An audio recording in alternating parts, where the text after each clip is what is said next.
The government outlines its plans for an overhaul of the Australian aviation sector.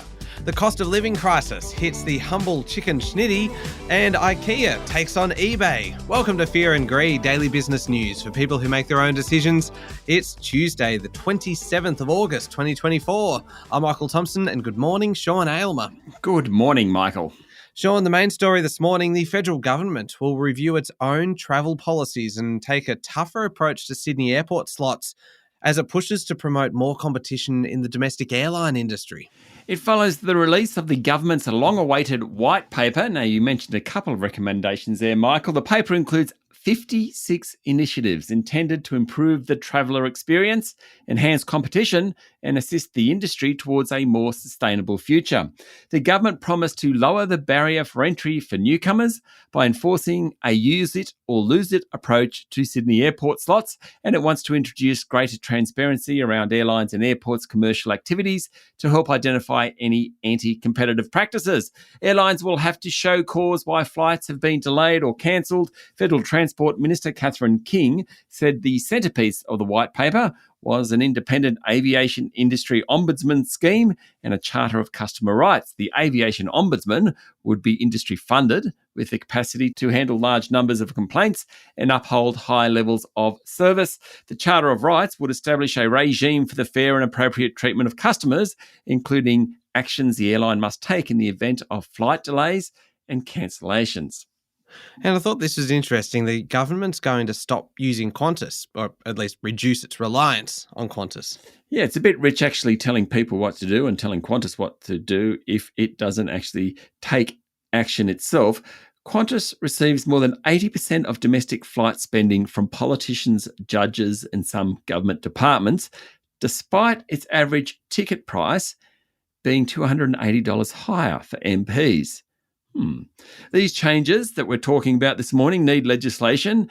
It's not exactly clear when that will happen, though the new ombudsman is expected to be named this week. All this comes in the months after budget carrier Bonza and Rex Regional Express both went into voluntary administration. Qantas and Jetstar remain the dominant players in the local market. They've got about 2/3 of the market share. This white paper is years in the making, literally, and some of the recommendations have been floating for quite some time.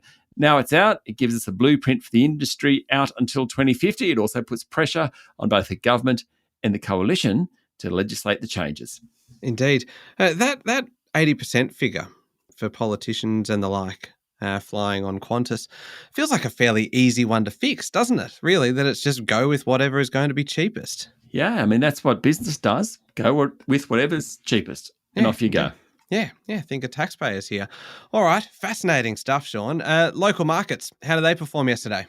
The S&P ASX 200 closed up 0.8% to 8,085 points. The rise followed a strong lead-in from Wall Street over the weekend, with the telco, energy, financials and consumer discretionary indices among the best performers. Consumer staples was the worst performing sub-index. Now, the big four banks all jumped sharply, so too the uranium stocks, Woodside, Fortescue, Aristocrat Leisure, REA, Wesfarmers, they all outperformed. James Hardie jumped 5%. It's had a good run the last few sessions. Underperformers included CSL, Goodman Group, Telstra, Woolies, WiseTech Global and Rio Tinto. Plenty of profits out this week, as you can imagine. Can't go through them all, but we'll pick some of the highlights, Michael. Aussie Broadband will pay its first dividend after it connected more customers to the internet. Its net profit jumped by 21%, but it said it's cutting jobs to save money. Aussie's share of the national broadband market rose to 7.4% from 6.6% in the 12 months to June 30, helped by its acquisition of Unity's internet's broadband subscribers. 7.4%, it's quite a player in that market. Its enterprise division, offering services to government and big business, also made up ground. Aussie's share price jumped 12% yesterday. Online beauty retailer Adore Beauty swung back to profit last financial year and said sales in the first 7 weeks of the new year are up 7%, though it did warn that conditions will remain challenging. Its share price rose 5%.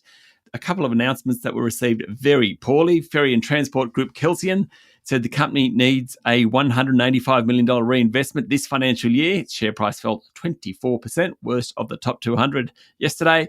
And private health insurer NIB Holdings slumped 17% after reporting a 67% increase in full-year net profit. You think that'd be good news. However, As we know, in profit season, it's all about expectations. The result was below expectations, hence the sell-off. Wow, that is quite the sell-off. International markets, there's a bit going on. Yeah, the People's Bank of China kept the rate on its one-year policy loans, or the medium-term lending facility, at 2.3%. Now, it cut that rate in July. People thought that they may do it again. It's kind of like the benchmark rate. And so there's probably a bit of disappointment around the place that that Beijing didn't do more. Oil rose as the Middle East braced for escalating conflict after Israel's strike on Hezbollah targets in southern Lebanon. Brent's trading around $79 a barrel. Gold steady around $2,500 an ounce. Iron ore is trading just under $100 a ton. And the Aussie dollar is trading just under 68 US cents. Sean, two very quick mentions. Mention number one is the fact that it is Tuesday, which means tomorrow the Fear and Greed free weekly newsletter comes out. So head along to fearandgreed.com.au today. Do it right now, actually, and pop your email address in and you will get the newsletter full of Sean's opinions on various things. The way I say that almost sounds as though it's a negative, isn't it? No, it's actually a good thing. It is a good thing. It's good fun, the newsletter. Yeah. Get to say exactly what I think. Yeah, we've been getting a great response, a great reaction to it. And the other thing to mention is at midday today, there is a new bonus episode of Ask Fear and Greed. It's in the regular Fear and Greed playlist, and it is where we answer listener questions. And so if you've got a question, send it on through via the website or social media. As our listener today has done, it is an absolute cracker of a question, and I know that you are looking forward to getting into this one. It's a multi-part question, isn't it? Yes, many parts, all about the economy. It's a great question. Yeah, it's a cracker, so stick around for that one. It is coming up later on. It's coming up at midday, so keep an eye on the playlist. We'll be back in a moment with the rest of the day's business news.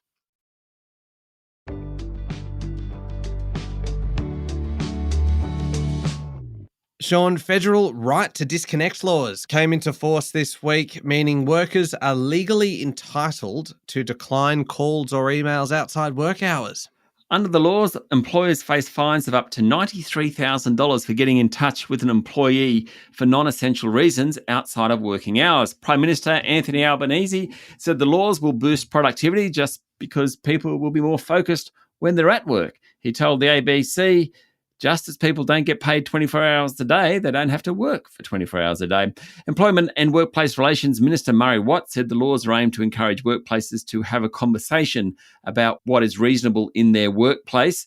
Australia follows nations such as France, Spain and Belgium in introducing these sorts of right to disconnect laws to protect workers from unreasonable contact outside of hours. Other governments around the world are considering similar measures. I think it's going to be fascinating to see how they play out. Yeah, and you've got an interview coming up after the show today, Sean, with Amanda Laris, who is a partner in the Workplace Relations, Employment and Safety team at Clayton Utz. Yes, we talk about what the laws mean, what companies need to do, and this affects a lot of companies. If you've got 15 or more people, you need to be thinking about this. And so we have a great chat with Amanda about that and how companies are going to be affected. Really interesting. The laws themselves, they'll have to play out and we'll have to work out what unreasonable is, what reasonable is, etc. But it is going to change the way both workers and bosses think about working arrangements. And I think that's going to be fascinating. Yeah, if you're big on efficiency, this interview is about 11 minutes long and it's pretty much everything you need to know about the new right to disconnect laws. So I would highly recommend sticking around and having a listen to that one after the show. Sean, the Prime Minister and Pacific Minister, Pat Conroy, are heading to Tonga today to attend the Pacific Islands Forum Leaders Meeting.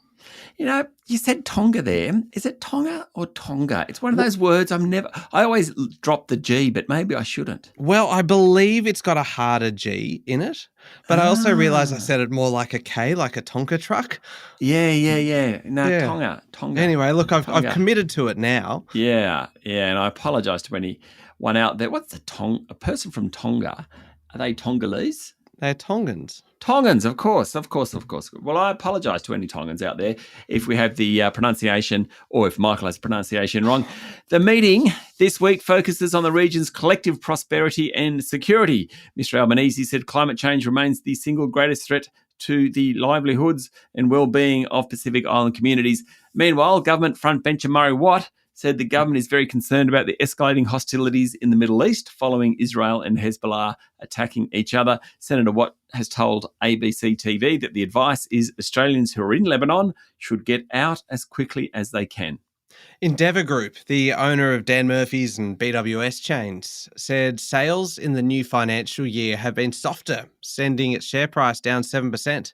Endeavour posted a 3% fall in net profit last year, in line with expectations, with hotel revenue outdoing retail sales.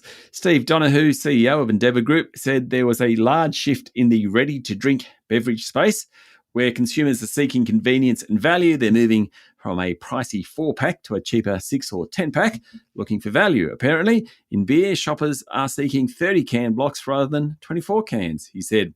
The hotel's business grew faster than retail sales, reflecting better food and bar menus and refurbished accommodation. However, the biggest news of all, Michael, this push to value for money has turned people away, or just a touch, away from the chicken schnitty. Whereas the fish and chips, the hamburgers, they've become more popular. Hold the front page. The chicken schnitty, I presume the Parmigiana as well, all sorts. But I mean, how does that make any sense? I mean, is that slightly more expensive than the fish and chips? Michael, you obviously have young children and haven't been going to the pub recently. So you go the duck ragu, and that's your mid-30s. You know, you go the chicken schnitty, and if you're not on a night where the chicken schnitty is on sale, you're kind of looking mid to high 20s. You go the fish and chips, the hamburger options, it's low 20s. That's what I'd say. Okay, so it is really a barometer of kind of how people are travelling. Yeah, I mean, the chicken schnitzel is very much the barometer of pub food, I would argue. And if you're going around the country, you judge the food in a pub by the chicken schnitzel. No, I do a burger comparison straight up. No way. Yeah. I also compare via the chips, though, as well, which is pointless. Pointless talking to you about chips because you don't eat them. Yeah, well, yeah, it's true. But I mean, look, I'll have if I'm with someone who has a chip, I'll try one of theirs maybe. You'll pinch one of theirs? That's about it. Okay. That's questionable. Bendigo and Adelaide Bank has announced a $562 million cash profit, topping analyst expectations on the back of stabilising arrears and rising customer numbers. Chief Executive Marnie Baker, who's leaving the bank at the end of this week, said the results demonstrate the strength, capability and differentiation of the bank. Bendigo's net interest margin, effectively its profit margin, slipped slightly, though it was better at the end of the financial year compared to the beginning. The group's share price closed 1% lower yesterday. Now, Marnie Baker's been there for a couple of decades, hasn't she, at the bank? That's a pretty good result to go out on. Yeah, it sure is. I mean, most of the deposits and lending and all those metrics were better this time around. So I think it's a really good result for Marnie to go out on. She has been part of the banking establishment, as you say, for decades. Good luck to her in her retirement. Yeah, congratulations. It's been a great run.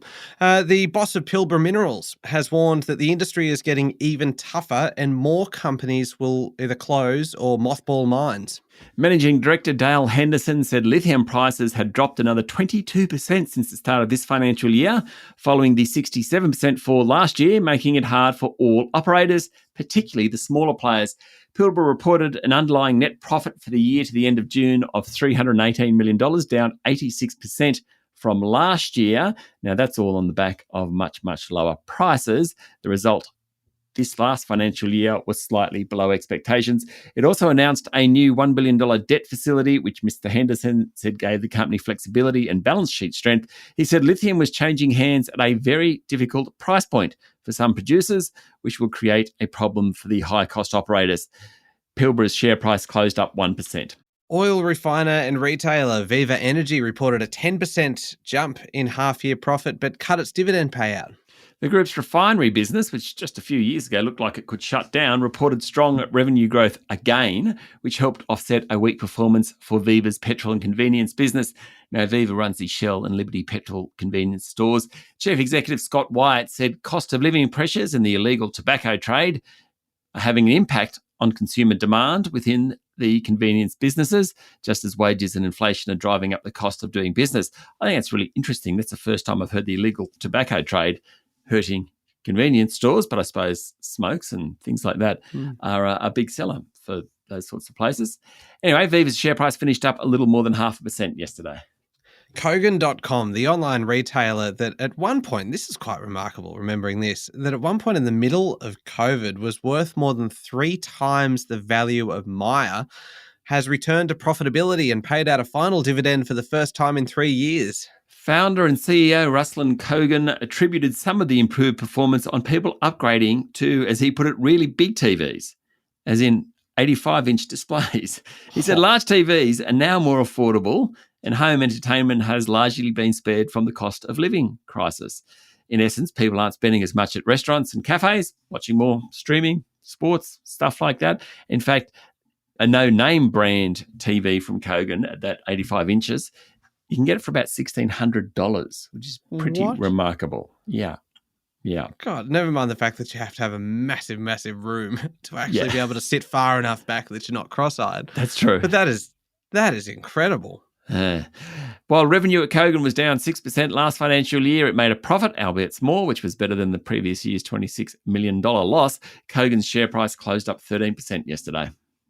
All right, turning to international news now, and IKEA, this is interesting, is taking on the likes of eBay and Craigslist and Gumtree and I suppose Facebook Marketplace as well, with a peer-to-peer marketplace for customers to sell secondhand furniture to each other. Makes sense?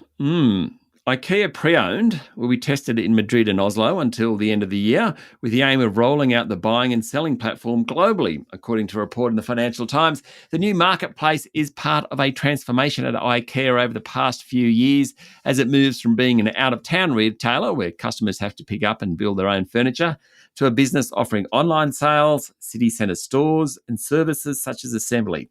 IKEA has had a small offering under which it buys used furniture from customers and resells it in-store, but the new platform is much, much more ambitious, aiming to tackle the second-hand market for customers selling directly to each other.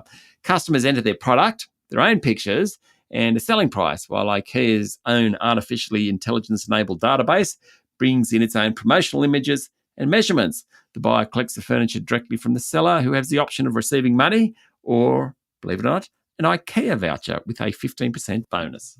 But can you get a second-hand IKEA hot dog? Do you want a second-hand IKEA hot dog? Never say no to an IKEA hot dog, Sean. Especially at just $2, which is what they usually are. Oh, in this instance, I'd definitely say no to a second-hand. Does this come with chips? Fortunately for you, it does not. So you are okay. You're in the clear there. Up next, it's a terrible transition to go from that to talking about workplace relations, but the Fear and Greed Daily Interview. Amanda Lyris, partner in the Workplace Relations, Employment and Safety team at Clayton Utes. Great chat, this one.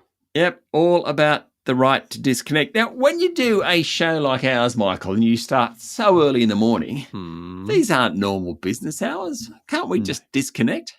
Well, the problem is it's not. The problem is our colleague Adam Lang. Yeah, and his emails. Yeah. So I think we're up early, right? So let's say we're up at 4 or 5. That means really anything after 2 in the afternoon we can pretty much ignore. I disconnect from about 9 a.m. Anyway, it is a great chat with Amanda. Stick around. It is up next in the Fear and Greed playlist on your podcast platform or at fearandgreed.com.au. And at midday, Ask Fear and Greed comes out. So keep an eye out for that one. Thank you, Sean. Thank you, Michael. It is Tuesday, the 27th of August, 2024. Make sure you're following the podcast and please join us online on LinkedIn, Instagram, X, TikTok and Facebook. I'm Michael Thompson and that was Fear and Greed. Have a great day.